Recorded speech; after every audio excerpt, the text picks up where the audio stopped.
14 December 2025। আজকের দিনে কোন কোন ব্যবসা বাণিজ্যের ক্ষেত্রে কোন কোন রাশির বন্ধুদের ভালো ফল পাওয়ার সম্ভাবনা থাকছে সে সম্পর্কে আলোচনা। মেষ রাশির বন্ধুদের কনসালটেন্সি ব্যবসা, নতুন উদ্যোগ, স্টার্ট আপ এবং প্রযুক্তির ক্ষেত্রে ভালো হতে যাচ্ছে, তবে ঝগড়াঝাটি, মামলা মোকদ্দমা থেকে দূরে থাকার চেষ্টা করবেন। বৃষ রাশির বন্ধুদের আজকের দিনে রিয়েল এস্টেট, কৃষিভিত্তিক কাজ, খাদ্যপণ্য এবং অলংকার শিল্পের ক্ষেত্রে ভালো হবে। অতিরিক্ত ভোগ বিলাস বিনিয়োগ ক্ষতিকারক হতে পারে। মিথুন রাশির বন্ধুদের মিডিয়া, যোগাযোগ, শিক্ষা, প্রকাশনার ক্ষেত্রটা ভালো হতে যাচ্ছে। অস্থিরতা এবং অতিরিক্ত প্রতিশ্রুতি ক্ষতিগ্রস্ত করতে পারে। কর্কট রাশির বন্ধুদের হোটেল, রেস্টুরেন্ট, গৃহস্থলীর পণ্য এবং জল সম্পর্কীয় ব্যবসা ভালো হতে যাচ্ছে, তবে ঝগড়া এবং বিবাদপূর্ণ কাজ হতে পারে।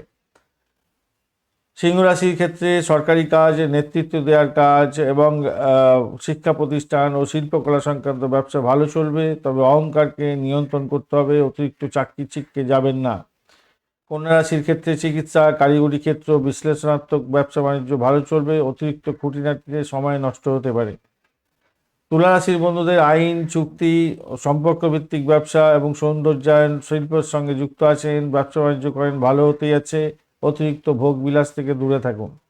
বৃশ্চিক রাশির বন্ধুদের গবেষণা, রসায়ন, খনিজ দ্রব্য এবং গোপন প্রকল্পের ব্যবসা বাণিজ্যে ভালো হবে। অতিরিক্ত সন্দেহ এবং গোপনীয়তা বর্জন করার চেষ্টা করুন।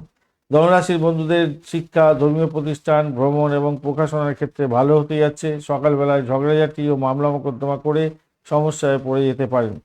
মকর রাশির বন্ধুদের নির্মাণ, রিয়েল এস্টেট এবং প্রশাসনিক কাজের ক্ষেত্রে ভালো হতে যাচ্ছে। অতিরিক্ত কঠোর পরিশ্রম করতে হতে পারে।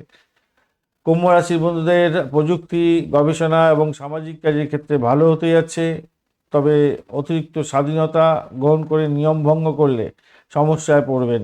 মীন রাশির বন্ধুদের আধ্যাত্মিকতা, ধর্মীয় কাজ এবং শিল্পকলা ও জল সম্পর্কীয় কাজের ক্ষেত্রে ভালো হতে যাচ্ছে। অতিরিক্ত আবেগ প্রবণতা ক্ষতিগ্রস্ত করতে পারে। সকাল থেকে দুপুর পর্যন্ত সময় ব্যবসা, আর্থিক লেনদেন, প্রযুক্তি, শিক্ষা, যোগাযোগ মেষ, মিথুন এবং কুম্ভের জন্য ভালো। দুপুরবেলা থেকে সন্ধ্যাবেলা সৌন্দর্যন, অলংকার, শিল্পকলা, স্থাপত্য বৃষ, সিংহ, তুলা এবং মকর রাশির জন্য ভালো।